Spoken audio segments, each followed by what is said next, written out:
सभी शिक्षा मित्र साथियों को मेरा प्रणाम। आज 23 मार्च एक ऐसा दिन जिसको सुनकर पूरा देश आज एक ऐसे मसीहा को श्रद्धांजलि अर्पित करता है जिसके जन्म पर उसके गांव में इतनी खुशी थी कि लोग बधाइयाँ दे रहे थे। ऐसे महान मनीषी सरदार भगत सिंह को मैं प्रणाम करता हूँ। ये 23 जो मार्च है वो बहुत ही खुद किस्मत वालों को मिलती है, ऐसा मेरा मानना है। साथियों, भगत सिंह एक ऐसा नाम है जिसको सुनकर, जिसको उसके विचारों को समझकर आदमी का सर्वस्व न्यौछावर करने का मन करता है। साथियों, ऐसे भगत सिंह थे। भगत सिंह 28 सितंबर 1907 को पंजाब प्रांत में एक आर्य समाजी परिवार में पैदा हुए। जिस समय भगत सिंह का जन्म हुआ उस तारीख को उनके चाचा, उनके पिताजी जेल में थे। तो 2 दिन पहले उनके पिताजी छूटकर जब घर आए, उसके बाद में उनके चाचा छूटकर आए, तो घर में खुशियों का त्यौहार था। उसी दिन घर के और परिवार के सभी लोग उन्हें भागोवाला कहने लगे, भाग्यवाला कहने लगे और उनका नाम भगत सिंह पड़ गया। साथियों, जब भगत सिंह थोड़े बड़े हुए तो उनके विचार बड़े क्रांतिकारी व्यक्तित्व थे और उनका व्यक्तित्व बढ़ता चला गया। वो भी दिन आ गया कि वो क्रांतिकारी गतिविधियों में भागने लगे। उनका मन जब टूट गया जब जलियांवाला बाग का कांड हुआ और उन भगत सिंह ने देखा और उन अंग्रेज़ों के विचारों को परखा।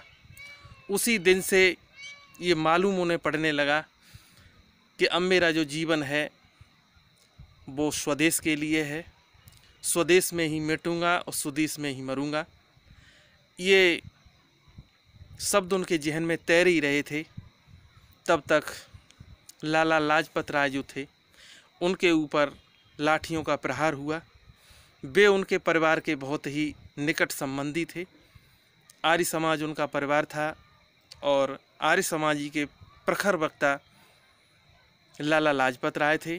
जब लाठियों की चोट लाला जी के ऊपर पड़ी तो भगत सिंह ने प्रतिज्ञा की थी कि जिसने मेरे आर्य समाजी प्रखर वक्ता के ऊपर, देश के एक ऐसे संवेदनशील व्यक्ति के ऊपर जिसने लाठियां चलाई हैं, मैं उसे जिंदा नहीं छोड़ूंगा। ये उनकी पहली प्रतिज्ञा थी किसी के ऊपर हिंसा करने की। साथियों, जब उन्होंने उसका बदला लिया और बदला इस तरह लिया कि उसको गोली से उड़ा दिया।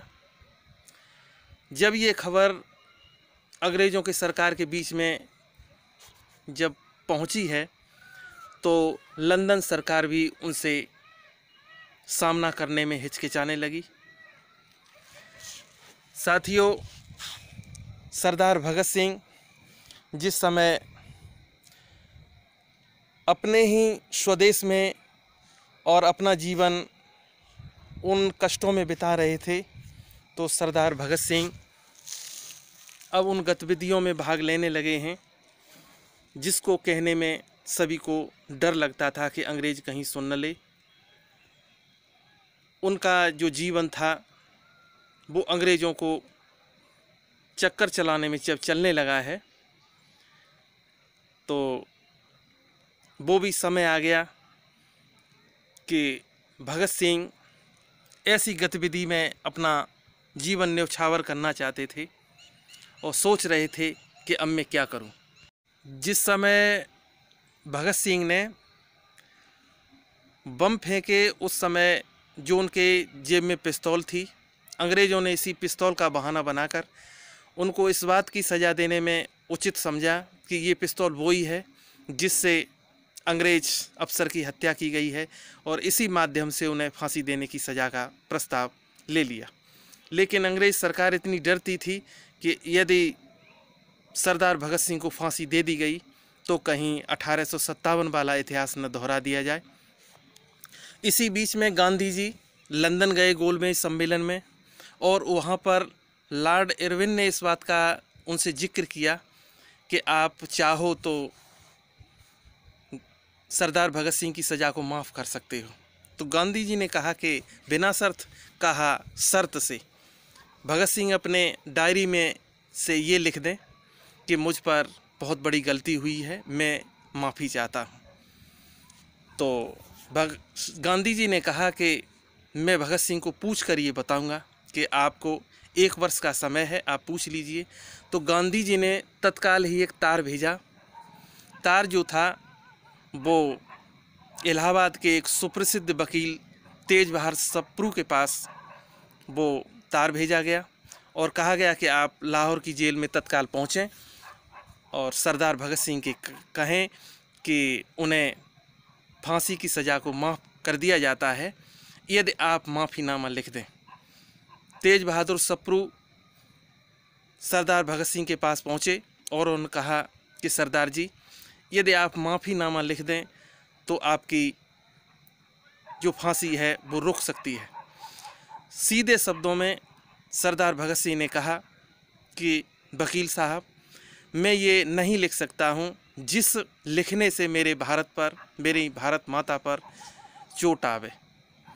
तो सप्रू जी ने जब 2-4 बार उनसे मिलने के बाद भी उन्होंने मना कर दिया तो सप्रू जी ने तत्काल तार भेजा और गांधी जी जो थे वो लॉर्ड इरविन से मिले और कहा कि हमने बहुत कोशिश कर ली है, लेकिन उनका विचार है कि वो फांसी के फंदे को झूलना चाहते हैं और कोई देश के प्रति ऐसी घटना नहीं चाहते हैं जिससे देश जो है वो फिर ठंडा पड़ जाए।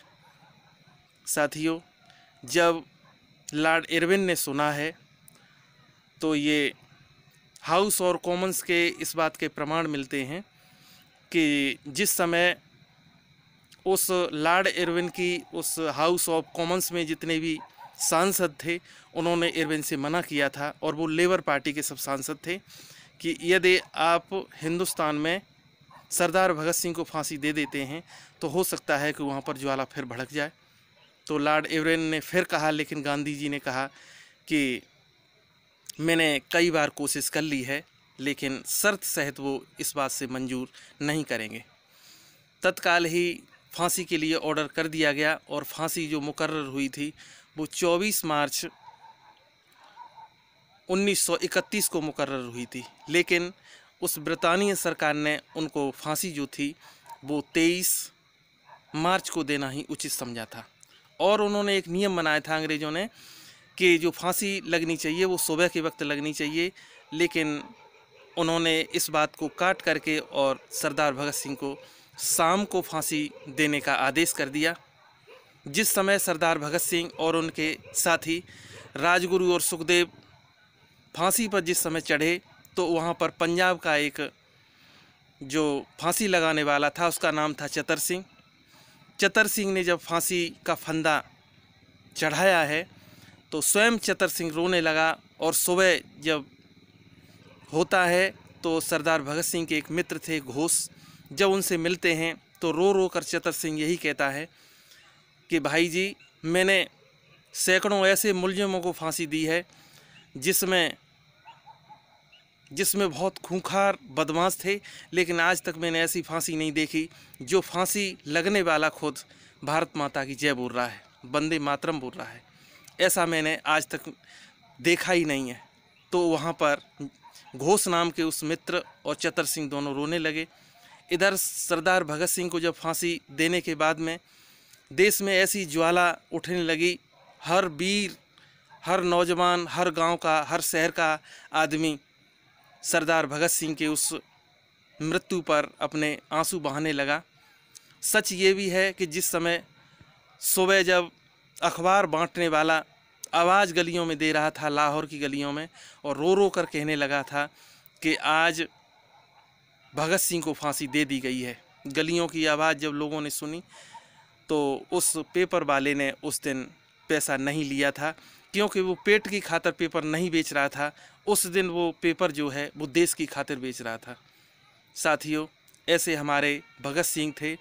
आज 23 मार्च के दिन उन सरदार शहीद आजम को मैं श्रद्धांजलि अर्पित करता हूं, और उसके बाद में मेरे जो भाई शिक्षा मित्र 1200 जो शहीद हुए हैं बलिवेदी पर, उन सभी को मैं प्रणाम करने के बाद में और आपसे यही कहूँगा कि आप मेरे चैनल को लाइक करें, और आपका कोई सुझाव हो तो ज़रूर भेजें, और चैनल को सब्सक्राइब करें, शेयर करें, जिससे हमारी आवाज़ जो है वो भारत के एक एक व्यक्ति, भाई और बहन के कानों में पहुँचे।